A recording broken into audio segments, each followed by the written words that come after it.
All right, we have our iodine series. I am kicking it off with an iodine basics episode where I'm just going to be going through like, what is iodine? How do we use it in the body? How does it impact women's health? And then I'm going to get more into how you can assess your iodine status at the end. Next week, I'm going to get into how can we utilize iodine for support on the healing journey. So that's when I'm going to cover, how do you know if iodine's a good fit for you? How do you properly supplement with iodine? I'll talk about specific cases like pregnancy and breastfeeding, menopause, things like that. I'll probably do some on prostate as well and kind of go through more of like long term. I've gotten a lot of questions when I ask my Patreon members, like, what do you guys want to know about iodine? One of the biggest things was like supplementation long term, what that looks like. How do you know if you're taking too much? All those kinds of things. How's your blood work shift over time? And then medication, like if you're taking thyroid meds, what does that look like when utilizing iodine? So all that will be covered next week. We're going to kick it off and get into the kind of the basics around iodine. I know I'm going to get questions about resources. I have I'm going to mention 2 books quickly, and then I have a lot of research articles linked under the links and resources in the show notes. Sometimes I have so many links that we can't fit it in my show notes, and it's only on my website on the blog post. But if you go to hormonehealingrd.com, click on podcasts, that is where I specifically have a blog post that goes with each one, and all the studies and everything is in there. So they will definitely be in there if they're not in the show notes. It probably just meant I had too much. Shocker. And then the 2 books I want to quickly mention, I've learned so much about iodine from Dr. David Brownstein. He was really like the first person that I dug into it very deeply with. When I did my first hair test ever, my mentor had recommended it for me because I was having a really hard time with my thyroid health, with constant estrogen dominance. I had done everything else. I had done everything, all the testing, all the protocols. I'd feel better. I'd stop the protocol. Everything would get worse again. And that's when I found hair mineral testing. And then on my first hair mineral test, I had very elevated calcium levels, and I didn't have like hard water. You know, I took the test and everything correctly. So we got to rule out like hard water and stuff like that. And that's when he was like, have you ever thought about taking iodine? And I was like, no, why would I take iodine? Like I eat some seafood. I love like seaweed snacks, sushi, all that kind of stuff. I'd never even crossed my mind to take it, or that I wasn't possibly getting enough, or that I was deficient. And that's when he's like, read these books. So it was the 2 books that he had recommended were Iodine and Why You Need It and Can't Live Without It by Dr. David Brownstein, and then Overcoming Thyroid Disorders by Dr. David Brownstein as well. Because I was just really struggling. I was like, I don't understand. Like I take thyroid meds. I don't feel better. Sometimes I feel worse. I don't take them. I still feel, it was like a very big struggle. And I was apprehensive, but I was like, I'm going to research, learn more, think about it. And then I did end up taking it, and it was absolutely life-changing. It wasn't always easy. I definitely had like some flushing and reactions at first, but I eventually learned how to do it correctly, and that's what I teach now. And I have a much more conservative approach. But yeah, so that's really where like I got so interested in iodine. This was like 10 years ago. I mean, it was like a long time ago. And I did a podcast on this a while ago. It was very popular, but people had a lot of questions. So finally doing a series for you guys. So there's more educational resources in the blog post. As always, this is just for educational purposes, especially with iodine. I'm like, I know I love it and I talk about it a lot, but please be careful. You need to take the cofactors with it. And if you have elevated antibodies from a thyroid autoimmune condition, you really likely should not take it. Or you need to talk with your provider first. Make sure it's a good fit for you. I typically don't use it with Hashimoto's if antibodies are elevated. There's so much nuance there, but it really depends on the person. I think hyperthyroidism is very different. We utilize it for all of our hyperthyroid clients. But again, you need to work with a provider. I would not recommend doing it on your own. I do talk about it in my Master Your Minerals course, and I have iodine protocols there. But the whole point is that you should ideally do testing first, which I'm going to talk about today. But don't run out and take iodine just because I'm talking about it in this episode. I do not recommend that. If something resonates with you, I hope that it just encourages you to bring it up with your provider. Okay, so let's talk about iodine. What is it? What does it do in our bodies? Why is it so important? Iodine it's a mineral that's specifically part of the halogen family, and that includes chlorine, fluorine, and bromine. And so they all have a very similar chemical structure. I would say iodine's by far the most supportive halogen, and it's found in every cell of the body. Every gland we have concentrates iodine, and it will use it to create and metabolize different hormones. So iodine's essential for thyroid hormone production. I think that's what most people know it for. Like if you have a deficiency, then you can end up with hypothyroidism, not making enough thyroid hormone. Our thyroid gland contains the highest concentration of iodine in the body, and then it kind of gets dispersed out through our other glands. We also have a lot in our ovaries, which I'll talk about. So basically, we have iodine concentrating in our glands, especially our thyroid gland.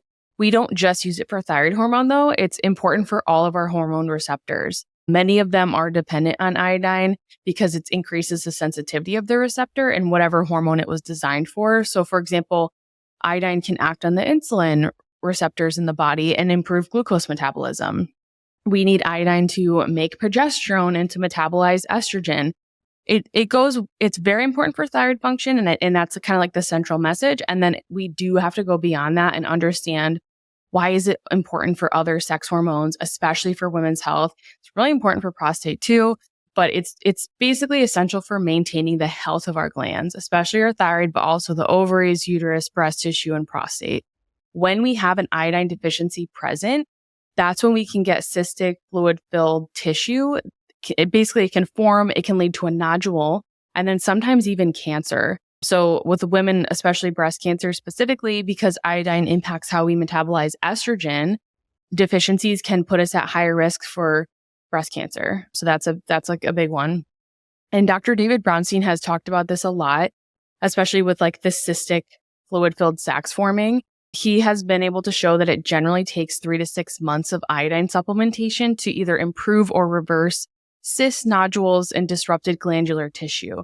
So it's not that's definitely thyroid gland, but also other glands as well. And it can take years in severe cases, but either way, I mean, that's amazing, and it helps improve people's symptoms, overall function in the body. I've definitely used it for different things as far as like thyroid nodules. You need to be careful though. Work with a provider. Thyroid nodules, I use it. I love it in endometriosis clients a lot of the times. Same thing with PCOS. And like, I just think if you're taking HRT, it can be very helpful as well to just be protective and metabolizing that estrogen properly. So love it for all those. Also, I've used it a lot for prostate. So I've had quite a few husbands and dads of clients that had prostate enlargement, and they're like, I know that you don't work with men, but what do I do for this? Like, do you have any advice of a specialist that I can find?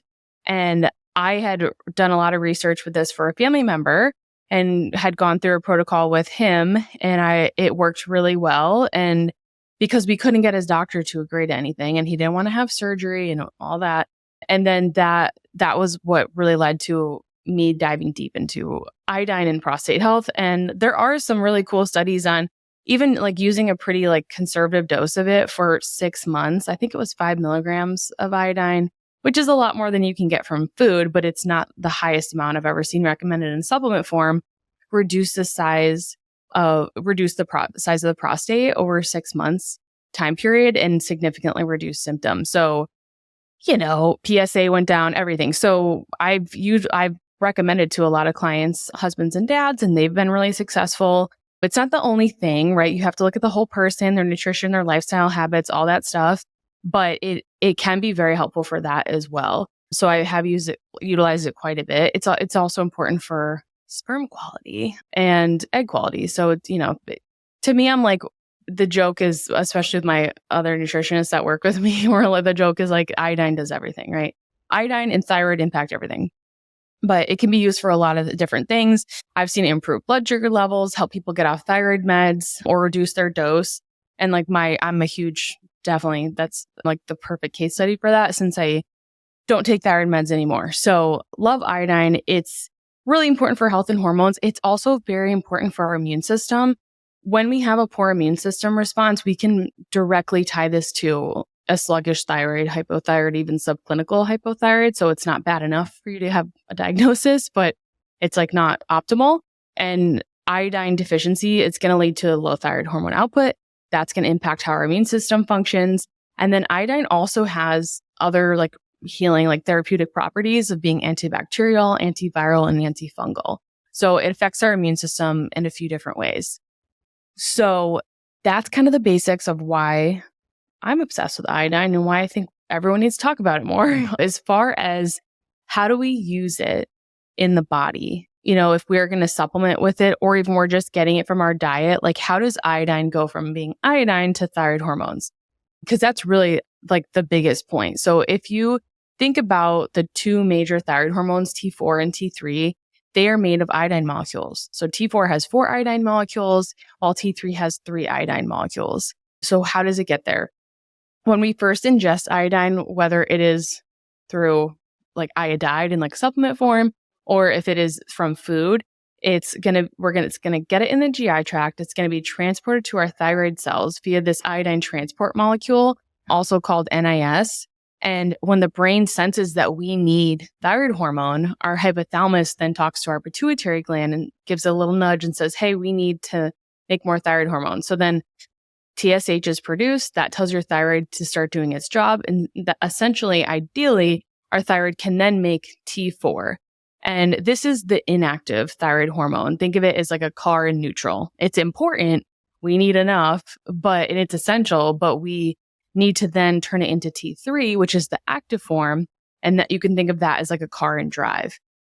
So TSH helps us make more of these iodine transport molecules. This is a really important takeaway because probably the biggest thing that I hear about iodine and utilizing iodine supplementation, especially working in like the women's health and fertility space, is, but my TSH goes up when I take iodine. We want our TSH to go up when we take iodine. When basically, like if we don't have enough iodine, we don't make enough of those NIS molecules to transport it. The more iodine we have available, the more of those transport molecules we're going to make. And that's what allows us to utilize iodine. This means that the more NIS molecules that we have, the higher TSH levels are going to go up. So when you start taking iodine, TSH goes up to make more of those little transport molecules. They're like boats that move iodine around. And then that's what allows us to use the iodine. So if someone is taking iodine and their TSH doesn't go up at all, then that would be more of a concern for me. The hard part is that, unfortunately, if their doctor sees their TSH go up, they tend to freak out, especially if they're a fertility client. And this is when it's just like, I have to be like, this is a part of the process. Usually their T4 and their T3 increase. And so that's the hard part, is like often, especially with fertility, we have this kind of, in conventional and functional medicine, it's like you have to have a TSH of less than 2.5 if you want to get pregnant. I understand why that recommendation is there, but there has to be more nuance than that, because if someone is struggling, I've had so many clients that have struggled to conceive. We utilize iodine, their TSH goes up, their doctors freak out, and then they get pregnant and they stay pregnant and they utilize iodine throughout pregnancy. And their TSH typically remains a little elevated.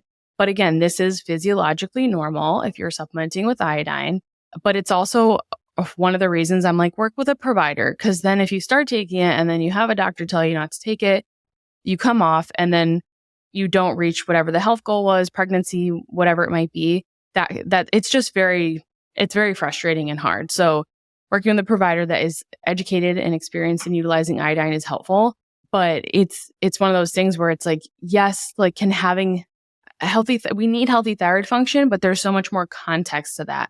Because if this client, for example, the one I'm thinking of, her TSH was higher than 2.5. It was like between 3 and 4 typically, but I'm like, your T4 is so low. Her hair test, all her minerals, like she had all the signs of iodine deficiency, which I'll talk about. And we did an iodine urine test, and it was probably one of the lowest ones I've seen. It was like 47%. I'll never forget that, her iodine clearance, which again, we'll talk about at the end. And I was like, I really think that iodine's going to be a good idea for you. She had the history of endometriosis. So we know that it's going to be important for her ovaries and her endometrium and estrogen metabolism. And then she was like, I mean, she was willing to do whatever. She understood how it worked, but it was really hard when her OB was like, yeah, I just don't think this is working. It's doing like the opposite. And she kept on, which I'm so grateful for, and trusted the process. And then she conceived and she had a really beautiful little boy. So Iodine helped me conceive my first daughter. It's not going to fix everyone's fertility issues. I'm not saying that, but it is important. And we're unfortunately scared away from it because it's not understood.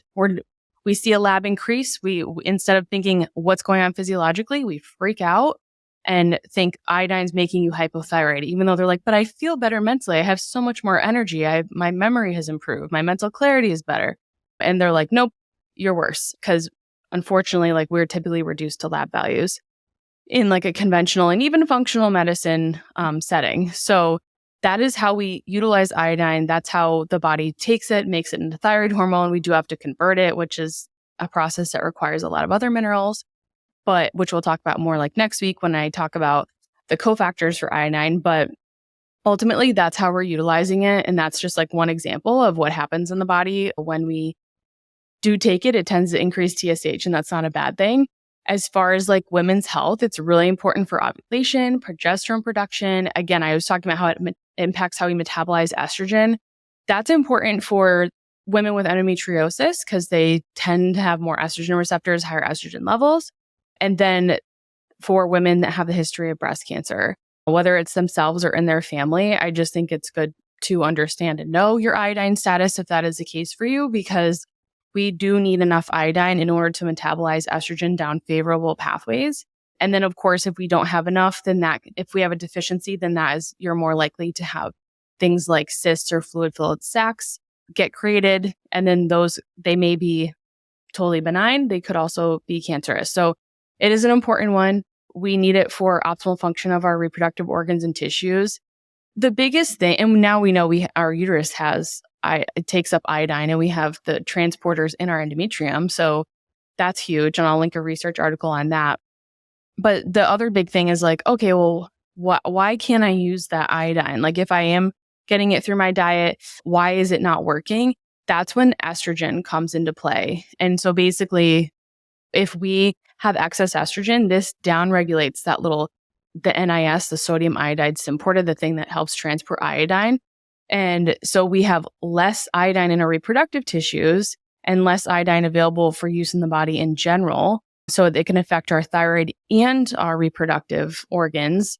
And excess estrogen typically leads to a higher level of thyroid binding globulin, TBG. And this is going to bind to thyroid hormone and make it inactive. So if we have too much estrogen, that means we have less iodine and less available thyroid hormone. And that is a huge contributor to hypothyroidism. I think for me personally, that was a big part of my thyroid story. And I just couldn't get, no matter what I did, all the estrogen protocols, all the gut protocols, it was like nothing worked as soon as I stopped taking supplements. And I think it was just because of this presence of excess estrogen. And that was having a huge impact on my thyroid. So that's crucial. Iodine also has antibacterial properties, like I mentioned at the very beginning when I was talking about like what does iodine do in the body. And they can be effective for those with endometritis, which can prevent you from conceiving. We need more studies, but we have some really cool animal studies that show that local iodine can decrease inflammation and improve conception rates. We have had clients with a history of endometritis. There is a full approach. It's not just iodine, but I do think that iodine is an important part of addressing that as well. The other big thing is our ovaries. So our ovaries have the highest concentration of iodine outside of our thyroid glands. And basically we store iodine in all the tissues of the body, but the amount's going to vary. So it's mostly in the thyroid gland, and then we have a lot in our ovaries. Why? Like, why do our ovaries store so much iodine? It's because the small and growing follicles take up iodine in order to develop properly. So this is why iodine's critical for ovulation and for progesterone production. Iodine's also been found in follicular fluid, which is pretty neat. Most of those studies are related to like IVF, because why else would someone be studying follicular fluid, unfortunately? So we've been able to learn a lot actually about iodine in the ovaries and follicular fluid and endometritis and things like that through that type of research. And it makes sense that an iodine deficiency would be associated with reduced fertility.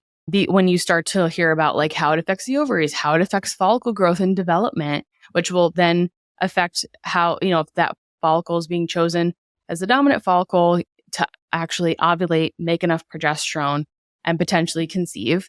There was an observational study that was between 2005 and 2009 by the National Institute of Children and Human Development, and 467 women were trying to conceive. They basically looked at their iodine status. And what they found was that 44.3% of them were discovered to be iodine deficient. And they did this with like a urinary iodide concentration. And then they compared it to women with normal urinary iodine concentration. And those with low iodine were 46% less likely to achieve pregnancy during each menstrual cycle. So that is huge. That's very significant. That's a significant amount of women. And it's even just more, like we'll talk about deficiency prevalence next, but it's just something where I think that more people are deficient than we realize. We definitely need more research on this about iodine and fertility. There's some research on iodine and unexplained infertility as well, but it's incredibly important for the actual function of our reproductive glands, which is why none of this information is shocking. In our breast tissue, I feel like a lot of people know iodine for breast tissue. They're like, oh, like if you have fibrocystic breasts, then taking iodine can improve that. I feel like even conventional doctors know that now. And fibrocystic breasts affect up to 50% of women of reproductive age. Like that's a lot.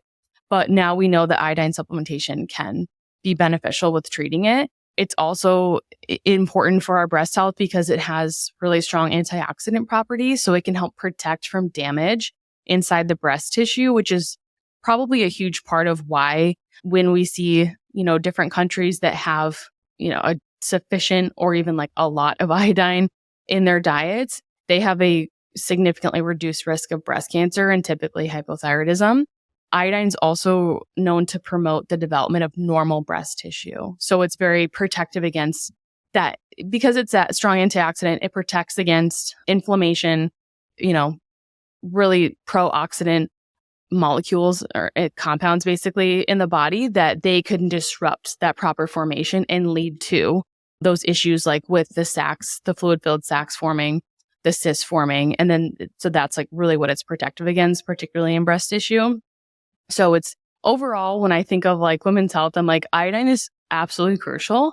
And while we may not all need to supplement, I think it's important to like at least prioritize it from food. And if you have certain health history, then you may want to look into your iodine status. So let's talk about deficiency, and then I'll get into like how we assess our iodine status, because this is probably the biggest thing I get is like, well, no, we're in the United States, like people aren't deficient in iodine, but 60% of women of reproductive age are deficient in iodine. And iodine levels in the US have dropped by over 50% in the last 40 years. And I'll link the NHANES study that goes through that. This is also something like Dr. David Brownstein talks about a lot. He thinks it's even higher than that. His patient population is very specific. Like they typically have thyroid issues. And so 95% of his patients that are tested were deficient in iodine. So he sees a lot of that. But I think it just kind of depends on your client population as well. So we should keep that in mind. But 60% of women is incredibly high and of reproductive age, which is like where a lot of my concerns come in, because this is, again, like I look at iodine as like preventative is the goal, is like we want to support women's health. We ideally want to avoid disease and things like fertility issues coming up. And that's where I think iodine has a huge place. So why has iodine deficiency increased so much? Why has it dropped by over 50% iodine levels? Why have they dropped by over 50% in the last 40 years? I think a lot of it is like nutritional intake. So we're not getting as much fish in our diet, definitely probably not getting a lot of sea veggies. And that's like the number one source of iodine. Vegetarian and vegan diets that don't include any animal foods like meat, dairy, or seafood are becoming a lot more popular. And sometimes sea veggies are priorities in these, but a lot of times they are not. And then finally, we do have a very increased exposure to halogens, meaning that we're getting more of those other compounds that have a similar chemical structure to iodine. So chlorine, fluorine, bromine from our food and our water sources, especially water. Like the amount of chlorine in the water is awful. And all these halogens compete with each other. So if they have that similar chemical structure as iodine, then that means any of them can bind to iodine receptors and prevent iodine from binding. So they can induce an iodine deficiency. Chlorine and fluorine are definitely mostly coming from the water that we're drinking and bathing in, while bromine is typically coming from food, baked goods and like processed foods, things like that. We actually used to use iodine in baked goods, but this was replaced with bromine in the 1970s. And then this significantly reduced the amount of iodine that Americans were taking in, because before, one slice of bread was giving us 100% of the RDA for iodine, which for adult males and females that are not pregnant or breastfeeding is 150 micrograms. So even just one slice of bread, they're getting 150 micrograms. They're probably getting a lot more than the RDA if you looked at their total food intake. So replacing that iodine with bromine meant less iodine and more halogen exposure. So they're getting less iodine in, and then they can further decrease the iodine levels because that bromine can bind to iodine receptors. The last big issue is I just think the RDA is very low. And I've talked about RDAs a lot in different episodes. I have all my mineral deep dives as well, where I kind of dig into these. But they're not meant to reverse disease. They're only meant to prevent it.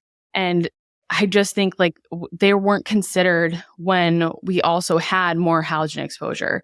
When we all of a sudden were taking iodine out of the food system and replacing it with bromine.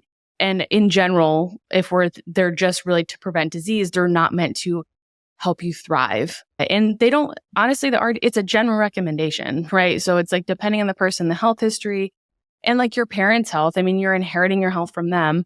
You know, if they had a deficiency, you're going to have a deficiency. And then depending on how you live and eat and what your lifestyle is like, that could be further exacerbated. So I just think it's like probably more of an issue than many people realize. A lot of people then ask me, so should I have iodized salt? Because I switched to sea salt because it's less processed. So it's not going to be exposed to harsh chemicals. And it's going to have more like a broad range of minerals in it. And my thing is always like, we don't actually consume that much of the iodine in iodized salt. There's a study that Dr. David Brownstein talks about in his book, Iodine, Why You Need It and Why You Can't Live Without It. And they were measuring the bioavailability of iodine in salt versus bread. So basically there's two groups of people. One group ingested a measured amount of iodine in salt, so iodized salt. The other group ingested a measured amount of iodine in bread because it's used as that preservative. Both groups were estimated to ingest about 750 micrograms. So a lot more than the RDA, right? Let's go. RDA is 150. Pregnancy, it's 220. Breastfeeding, it's 290. So they were ingesting 750 micrograms of iodine, both of them. By ingesting that, they expected the serum levels of iodine would be about 17.2. What they saw was the iodized salt group only had serum levels of 1.7. And then the bread group that contained iodine instead of bromine had levels of 18.7. So what this tells us is that the iodine in iodized salt only has about 10% bioavailability. So you're only absorbing about 10% of it. So I just think that even whether someone uses the iodized salt or not, it's probably not going to make or break their iodine status. So when people are concerned, like, I switched to sea salt, am I doing the wrong thing? I wouldn't switch back to iodized salt to get iodine. I would try to prioritize it from iodine-rich foods for sure. But I just wanted to go through that because I get that question a lot. The last thing I'll cover for the deficiency thing is it's also important to pay attention to your symptoms. Like we go through this with clients all the time of like, oh, my thyroid lab showed me this, or like they're not this level, or my hair test says this. I'm like, okay. And that's one piece of the puzzle, but we cannot ignore how you feel and what you're noticing in your cycle. Like how is your nail health? Like brittle nails is very common. Are you cold all the time? How's your basal body temperature? How's your digestion? Are you constipated? How's your hair? Do you have like thick, healthy hair, or are you experiencing hair loss? How's your mental health? Are you anxious? Are you depressed? Those go right along with iodine deficiency / hypothyroidism, because basically anything that qualifies as an issue with the thyroid gland, that also is going to be signs of iodine deficiency because we use iodine to make thyroid hormone. So like a lot of those, like your skin health, you have dry, scaly skin. Is it puffy? Do you have a lot of fluid retention? How's headaches, reflux? How are your cycles? We already went through how important it is for ovulation. So like if someone has irregular cycles, they have fibrocystic breasts, if they're struggling with their fertility, if they're gaining weight. Muscle cramps and weakness are another really common one. And then I would think of like cognitive things like How's your memory? How's your mental clarity? So all of those are so, so, so important for assessing. Like when we have clients, one of their main goals is to improve their thyroid function. I'm like, yes, we want your labs to improve. We want to see changes on your hair test, but ultimately, like we need to see those changes in you. That's what's truly the most important.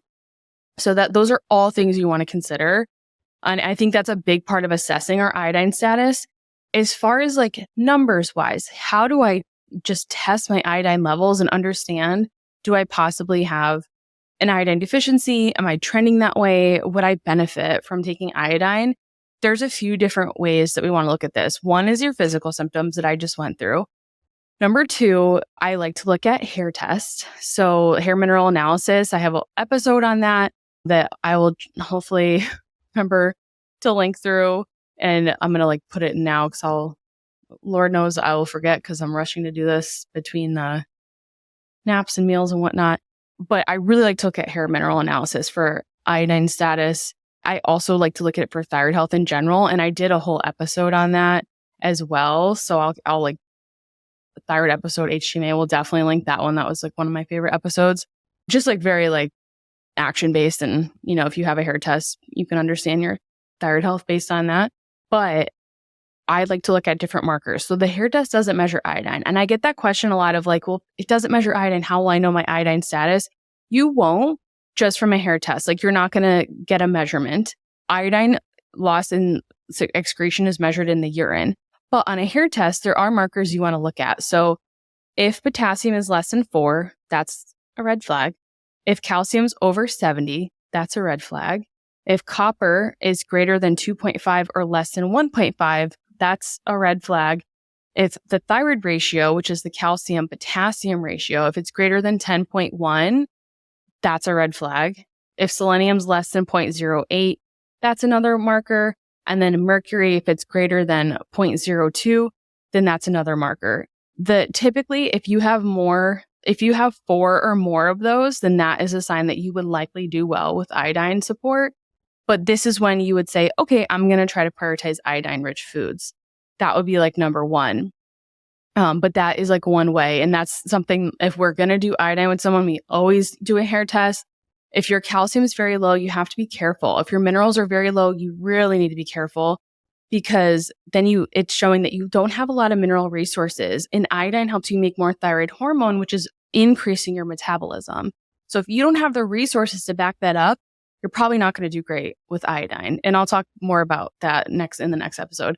But that's just like one way that we like to look at, okay, do they have lots of signs of iodine deficiency on their hair test? The other way is blood work. So you can look at your thyroid labs.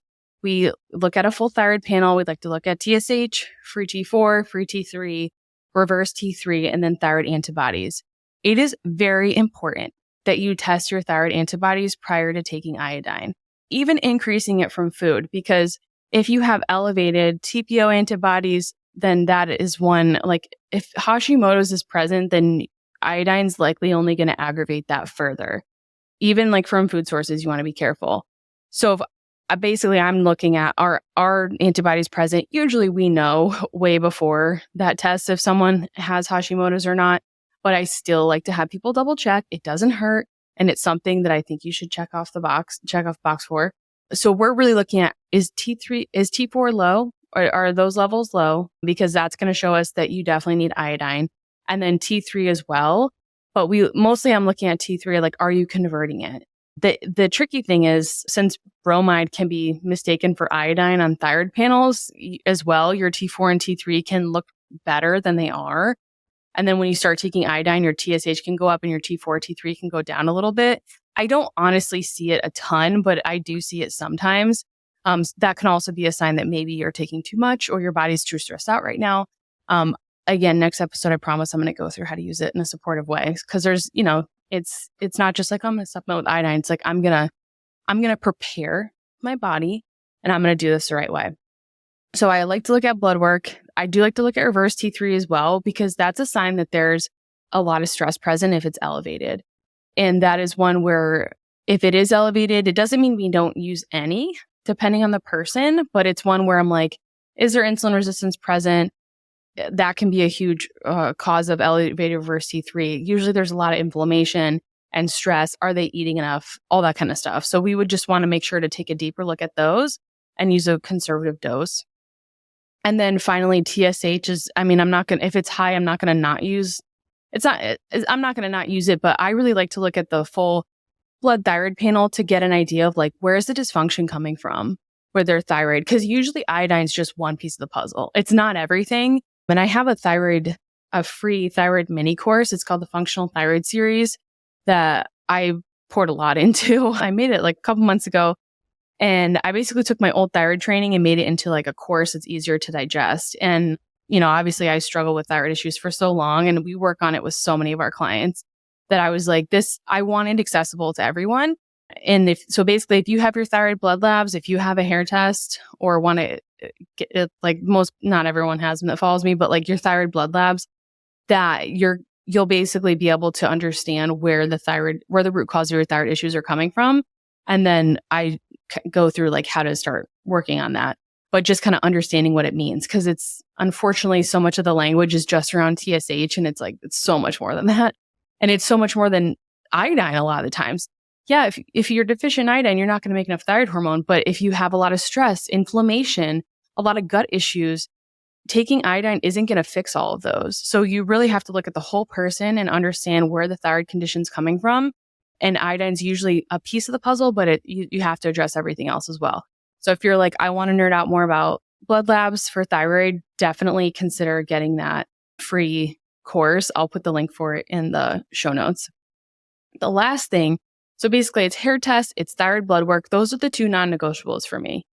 I used to always do iodine loading testing with every single client we use iodine with, but now that I've done this for a really long time, I don't. I think it's helpful if you're doing it on your own, because basically the iodine loading test is you take a tablet that's 50 milligrams of iodine and you measure, you keep all of your urine for 24 hours. There's more specific instructions on the test, but I'm not going to get into all that here. But you're measuring the output of that iodine, because ideally, when iodine levels are sufficient, we're only absorbing 10% of the iodine in the gut when our thyroid has enough iodine. This means that 90% should be excreted in our urine. And that's what you're wanting to see on an iodine loading test. You want the clearance to be 90%. When it's below that, then that's a sign that there's a deficiency or less optimal levels present. So if iodine levels are deficient, then the thyroid will take up significantly more from the gut, sometimes even 80% of what is present in the gut. And I link this study that kind of goes through all of this in the show notes. But basically, we want to have 90% excretion in the urine on an iodine loading test. If it's just a 24-hour iodine test and you're not taking an iodine supplement, I don't think that's a super accurate way to test your iodine, because if you're not consuming a lot in your diet, then there's not going to be a lot in your urine. So I would say if you can do that test, Hakala Labs is the one that I like. You can't do it if you're in California or New York, unfortunately. And that's what we've run into with a lot of our clients that live in those places. We're like, okay, we can't test. So like, what else can we do? And that's when we look at the hair test and the blood work and just use a more conservative dose, just a lower dose, and go retest their blood labs, retest their hair test, pay attention to their symptoms, and then monitor whatever other significant things we're focusing on, whatever they're coming to see us for. So I think the iodine loading test is very helpful if you're doing it on your own, or if you're a new practitioner working with clients, if you're really not sure if someone is deficient. But I think like the longer you work with clients, like the more you know when it's going to be a good fit. You've learned what doesn't work, what does. So, and it's also tricky. Like I like to have people salt load before they do the iodine test, because if you have a lot of halogen exposure, which honestly most of us do, then that can also give you a false positive good result for that test. And they can measure halogens as well in that test. I'm like, when you know someone, what they're exposed to with their water, their job, their environment, and then the test comes back and you're like, that does not add up. I just like wonder, I think it's hard to honestly really truly measure our halogen exposure. So I don't typically add that onto the test. I just do the iodine loading test, and then I have them salt load beforehand, and I'll go through this next week as well. So those are the ways you want to look at. You want 90% clearance on an iodine loading test. I don't technically think it's essential unless you're doing this on your own. You want to look at your hair test, the markers that I went through. And then for iodine on your thyroid blood work, you want to assess that to understand like where's the thyroid dysfunction possibly coming from, and do you have antibodies present? Because then that would be a case where you wouldn't use iodine. And then if you have high reverse T3, you want to be very careful with revving up your metabolism more. So that is episode 1. It's a lot. I hope you guys can see why I did a 2-part series on this. I hope that this has been interesting for you so far. In the next episode, I'm going to go into like, how do we use iodine to support our bodies? How do we know if it's a good fit for us? Things like that. In my Patreon, I got a lot of other questions as well on iodine. So I'm doing bonus episodes to answer those and go through. I'm going to do 2 case studies. So one case study will go with this episode this week, and another case study will go with the one after, just to get different views on utilizing iodine with different types of people. And if you want to join Patreon to check those out, it's just patreon.com/hormonehealingrd. And I think that's it. All resources are in the show notes, and I will see you in the next episode.